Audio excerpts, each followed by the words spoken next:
Hello, family in Christ. In this video, we will go over the book of Leviticus, chapters 1 to 27. We will look at Moses, Aaron, and his sons, and the laws God had set up for sacrifices. The main themes: sacrifice and ritual, uncleanliness and purity, infectious diseases in chapter 13, atonement. This will be a peaceful modern reading set to a calming video, great for relaxing or winding down for bed. Leviticus chapter 1. The Lord called to Moses from the tabernacle and gave instructions about offerings. If someone brings a burnt offering from the herd, it must be a male without defect. They are to present it at the entrance of the tent of meeting, lay their hand on its head, and it will be accepted on their behalf for atonement. The animal is slaughtered, its blood sprinkled on the altar, and the entire body burned as an offering by fire, a pleasing aroma to the Lord. If the offering is from the flock, it must also be a male without defect. If the offering is a bird, it may be a dove or young pigeon. The priest wrings its neck, drains the blood, removes its crop and feathers, and burns it on the altar. Leviticus chapter 2. When anyone brings a grain offering, it must be of fine flour, with oil and frankincense. The priest takes a portion and burns it as a memorial offering. The rest belongs to Aaron and his sons. Grain offerings may be baked in an oven, cooked on a griddle, or prepared in a pan, but they must be without yeast. They may be seasoned with salt, but never with honey or leaven. First fruits of grain are to be roasted heads of new grain, with oil and frankincense added. Leviticus chapter 3.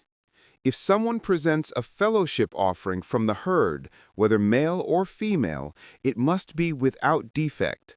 They lay their hand on the animal's head and slaughter it at the entrance. The priests sprinkle the blood on the altar. The fat covering the inner parts, the kidneys and the liver lobe, are burned as food on the altar, an offering made by fire to the Lord. The same applies to sheep and goats. The Lord said this is a lasting law. Do not eat any fat or blood. Leviticus chapter 4.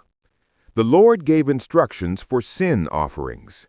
If the anointed priest sins, he must bring a young bull as a sin offering.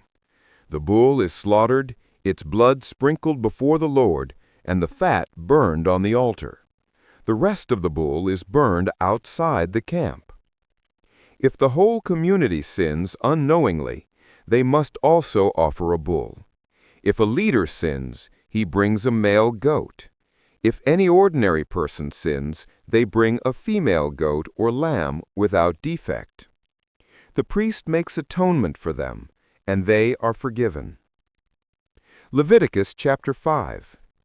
If someone sins by failing to testify when they know the truth, by touching anything unclean, or by making a careless oath, they are guilty.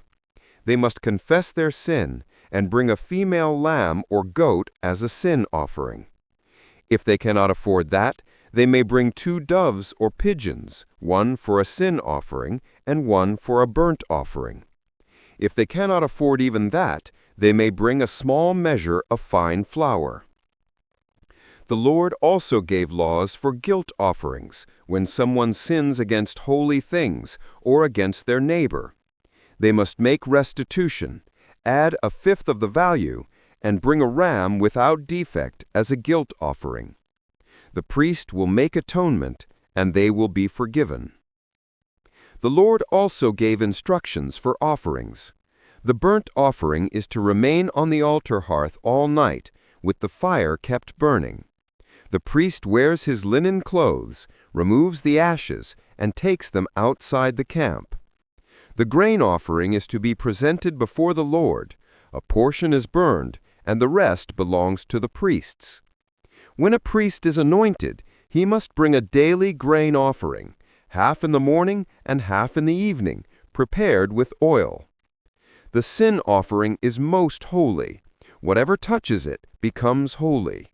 Leviticus chapter 7. The Lord gave further laws. The guilt offering is like the sin offering. It is most holy. The priest who offers it may eat it in a holy place. The fellowship offering may be given as thanksgiving, a vow, or a free will offering. If it is thanksgiving, it must be eaten the same day, along with bread made without yeast. If it is a vow or free will offering, it may be eaten the next day, but not the third day. No one may eat fat or blood. These are the portions the priest received from the people's offerings. Leviticus chapter 8.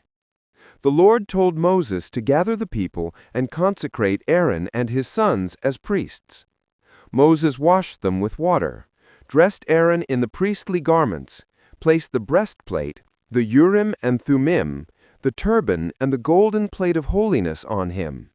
He anointed the tabernacle and everything in it with oil. A bull was brought as a sin offering, and Aaron and his sons laid their hands on its head before it was slaughtered. Moses applied the blood, purified the altar, and burned the fat. Then a ram was offered as a burnt offering, and another ram as the ordination offering. Its blood was placed on Aaron's right ear, thumb, and big toe, and the same for his sons. Moses sprinkled them with oil and blood, and they ate the meat at the entrance to the tent. They remained there 7 days for their ordination. Leviticus chapter 9. On the 8th day, Moses told Aaron to present offerings for himself and for the people, so the Lord's glory would appear. Aaron offered a calf for his sin offering, and a ram for his burnt offering. Then he presented offerings for the people: a goat for their sin offering, a calf and a lamb for burnt offerings, an ox and a ram for fellowship offerings, and a grain offering. Aaron blessed the people, and fire came out from the Lord's presence and consumed the offering on the altar. When the people saw this, they shouted and fell face down. Leviticus chapter 10. Aaron's sons Nadab and Abihu took their censers, put fire and incense in them, and offered unauthorized fire before the Lord. Fire came out from the Lord's presence and consumed them, and they died before him. Moses told Aaron, "This is what the Lord meant. I will show myself holy in those who approach me." Aaron remained silent. Their cousins carried the bodies outside the camp. The Lord commanded that Aaron and his surviving sons not mourn in the usual way, or they would die, for the Lord's anointing oil was on them. The priests were warned not to drink wine when serving in the tent of meeting, so they could distinguish between the holy and the common, the clean and the unclean, and teach Israel all the decrees of the Lord. Moses then became angry with Eleazar and Ithamar for not eating the sin offering in the holy place, but Aaron explained they could not, since tragedy had struck. Moses accepted this. Leviticus chapter 11. The Lord gave Israel laws about clean and unclean animals. Among land animals they may eat those with divided hooves that also chew the cud, like cattle, sheep, and goats. But animals like the camel, rabbit, and pig are unclean. From the waters they may eat creatures with fins and scales, but all others are unclean. Among birds, the eagle, vulture, raven, owl, and many others are forbidden. Flying insects that walk on all fours are unclean, except those with jointed legs for hopping, like locusts, crickets, and grasshoppers. Anything that crawls on the ground is unclean. Touching their carcasses makes a person unclean until evening. The people must not defile themselves with these things, for the Lord is holy, and they are called to be holy. Leviticus chapter 12. The Lord gave laws for purification after childbirth. A woman who gives birth to a son is ceremonially unclean for 7 days, as during her monthly period. On the 8th day, the boy is to be circumcised. The woman must wait 33 more days to be purified. If she gives birth to a daughter, she is unclean for 2 weeks, then must wait 66 more days. At the end of her purification, she is to bring a lamb for a burnt offering and a dove or pigeon for a sin offering. If she cannot afford a lamb, she may bring 2 doves or pigeons. Leviticus chapter 13. The Lord gave detailed laws about skin diseases. If someone has a swelling, rash, or bright spot on the skin, they must be brought to the priest. The priest examines it, and if it is more than skin deep, the person is unclean. If not, they may be isolated for 7 days, then re-examined. The chapter describes many conditions: sores, boils, burns, infections, and even mold in clothing. If the disease spreads or shows white hair in the sore, it is unclean. Anyone declared unclean must wear torn clothes, cover their face, and cry out, "Unclean, unclean." They must live alone outside the camp. Leviticus chapter 14. The Lord gave instructions for cleansing those healed from skin disease. The priest goes outside the camp and examines them. 2 birds are brought, one killed over fresh water, and the other dipped in the blood and released. The person washes, shaves, and is sprinkled 7 times, then may enter the camp, but must remain outside their tent 7 more days. On the 8th day, they bring offerings: lambs, oil, and grain. The priest applies blood and oil to their ear, thumb, and toe, and makes atonement. If they are poor, fewer animals may be offered. The same laws apply for cleansing a house with mildew. The priest examines it, removes affected stones, and, if necessary, destroys the whole house. Leviticus chapter 15. The Lord gave laws about bodily discharges. A man with an unusual discharge is unclean. Anything he touches becomes unclean, and anyone who touches him must wash and remain unclean until evening. When he is cleansed, he must bring 2 birds for offerings. A man who has an emission of semen is unclean until evening, and must bathe. A woman during her menstrual period is unclean for 7 days. Anything she touches becomes unclean. If a woman has an abnormal discharge beyond her period, she is unclean as long as it continues. When it ends, she waits 7 days, then brings 2 birds for offerings. The Lord said, "You must keep these instructions, so you do not defile yourselves, for I, the Lord, live among you." Leviticus chapter 16. The Lord spoke to Moses after the death of Aaron's sons who died for offering unauthorized fire. He told Moses that Aaron may not enter the most holy place whenever he wants, or he will die. He must come with sacrifices and blood to cover sins. On the Day of Atonement, Aaron brings a bull for his own sin offering and 2 goats for the people. He casts lots, 1 goat for the Lord, the other as the scapegoat. The goat for the Lord is sacrificed, and its blood sprinkled inside the most holy place. The scapegoat is sent into the wilderness, symbolically carrying away the sins of the people. This is to be a lasting law. Once a year, atonement is made for all Israel's sins. Leviticus chapter 17. The Lord commanded that all sacrifices must be brought to the entrance of the tent of meeting, not offered in the open fields. This prevents Israel from sacrificing to false gods. No one may eat blood, for the life of a creature is in the blood, and God has given it for making atonement. Anyone who eats blood is to be cut off from the community. The Lord told Moses to give Israel laws about sexual conduct. They must not follow the practices of Egypt or Canaan. No one is to have sexual relations with close relatives.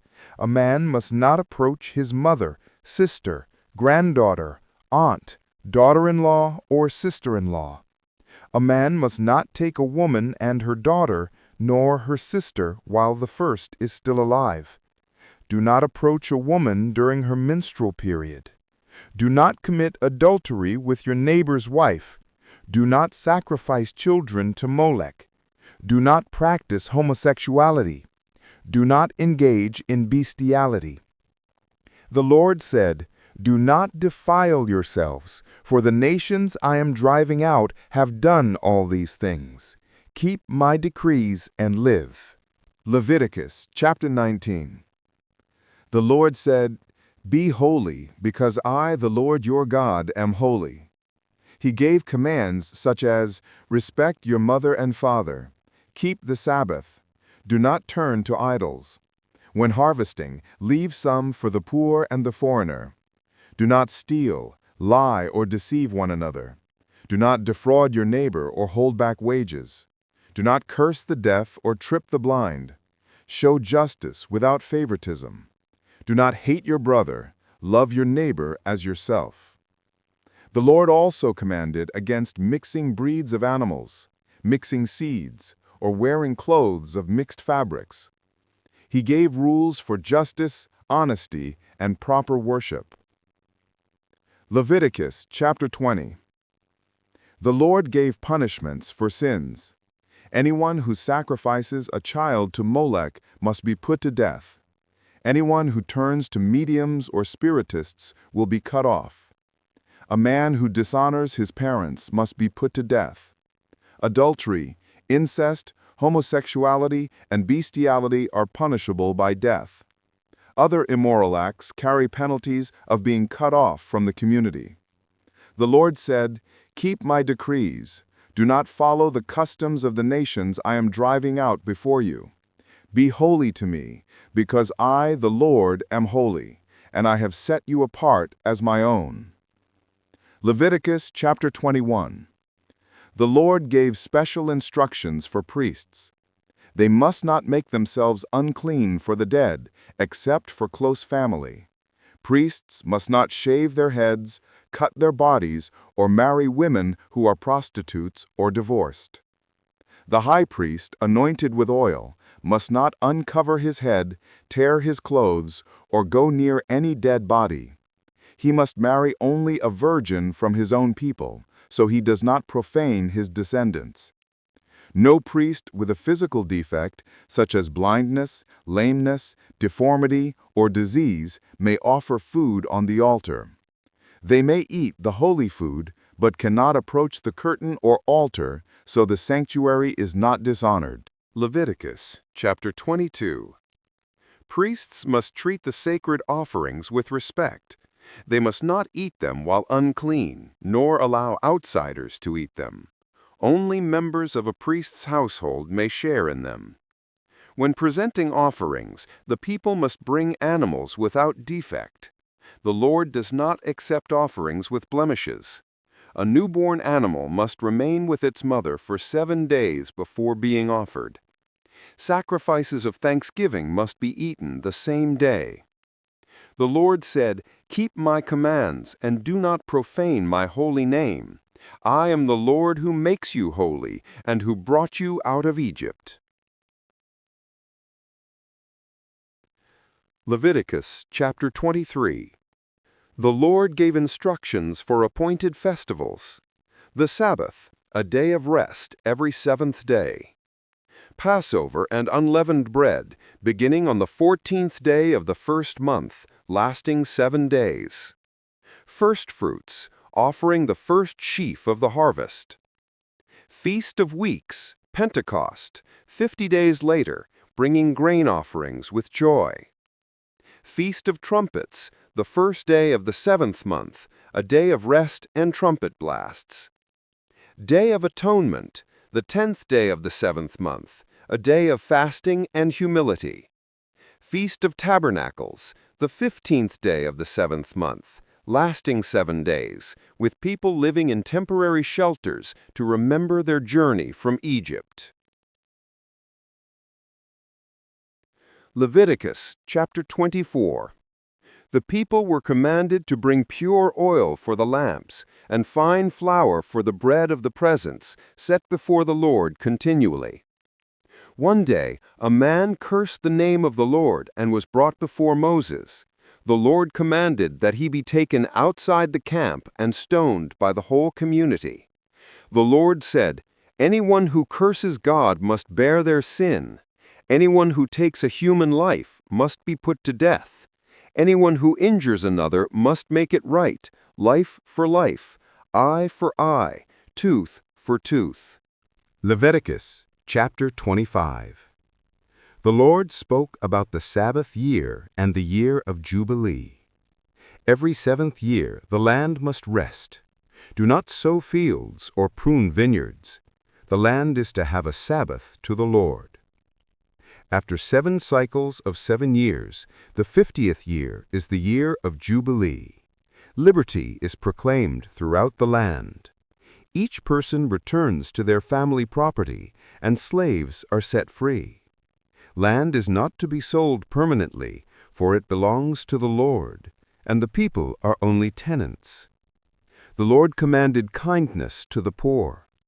Do not charge interest or make profit from them. Do not treat them as slaves, for they are my servants whom I brought out of Egypt. Leviticus chapter 26. The Lord said, "Do not make idols or set up images. Keep my Sabbaths and revere my sanctuary." Blessings for obedience. If Israel follows God's commands, He will send rain in season, the land will yield crops, trees will bear fruit, and people will live in safety. They will chase their enemies, and 5 will put 100 to flight. God will dwell among them and walk with them as their God. Warnings for disobedience. If they reject His commands, God will bring terror, disease, and defeat. He will withhold rain, and the land will not produce. Wild animals will take their children. Enemies will oppress them, and their cities will be ruined. If they still refuse to listen, He will scatter them among the nations. Their land will rest and make up for the Sabbaths they neglected. But if they confess their sins and humble their hearts, God will remember His covenant with Abraham, Isaac, and Jacob, and He will not reject them. Leviticus chapter 27. The Lord gave laws about vows and dedications. If anyone makes a special vow, they may dedicate a person, an animal, a house, or land to the Lord. The priest sets its value in silver. If someone redeems what they dedicated, they must add 1/5 of its value. Firstborn animals already belong to the Lord and cannot be dedicated. Anything permanently devoted to the Lord, whether person or property, is most holy. A tithe of everything from the land, grain, fruit, and every 10th animal belongs to the Lord. If someone redeems part of it, they must add 1/5 more. These are the commands the Lord gave Moses on Mount Sinai for the people of Israel. This is the end of the book of Leviticus. Please join us in our next video for the book of Numbers, where we will continue with Moses, Aaron, and the Israelites. God bless.